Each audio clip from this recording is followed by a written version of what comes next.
Hey everybody, this is Andy Bennett with the CSS News Civil War Interpretive Center. I'm here at Charles B. Aycock birthplace.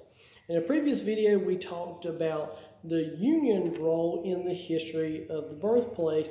Today, I'm going to be talking about the Confederates' place in the story of Charles B. Aycock birthplace. Right?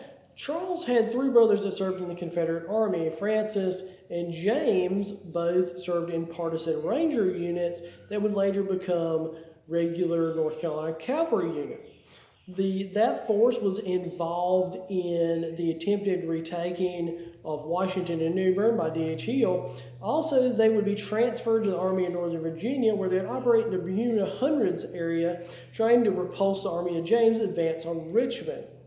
They both would be included in Lee's surrender at Appomattox Courthouse and return home. Their younger brother Jesse served in the 3rd North Carolina Artillery, the 40th North Carolina at Fort Fisher. He would be involved in both the battles. He would be captured, taken to New York State to prison camp, then brought back to coastal North Carolina and released, where he'd make his way back home. In a previous video about the Union's role, I talked about the combat action around the birthplace, and in this video, I'll elaborate a little bit on what the Union forces were facing. They're facing the command of Joseph Wheeler.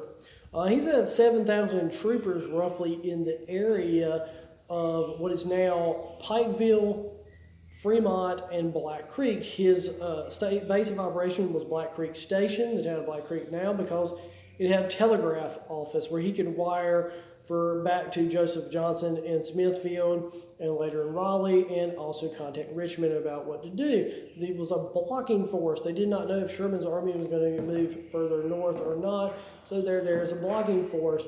They will be engaged by Union forces and fight to hold them off from driving up the Wilmington-Weldon Railroad.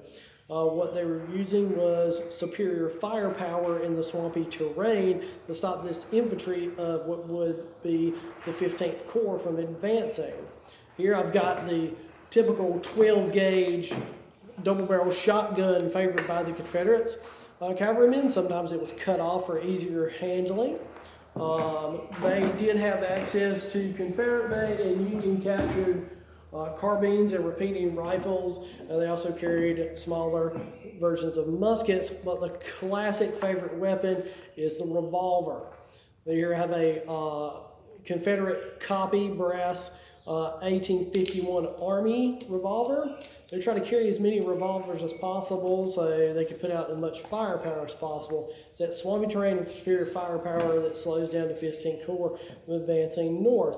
Eventually, the 15th Corps will be directed to move on Smithfield and on to Raleigh. Wheeler's Cavalry Command will mirror them, trying to get ahead of them and use that firepower again and surprise to slow down Sherman's advance towards Raleigh, North Carolina. But Wheeler will leave behind a small Confederate force, a small group of Tennessee cavalrymen. They will travel north, and they will be the bodyguard for Jefferson Davis as he flees Richmond and heads to western North Carolina.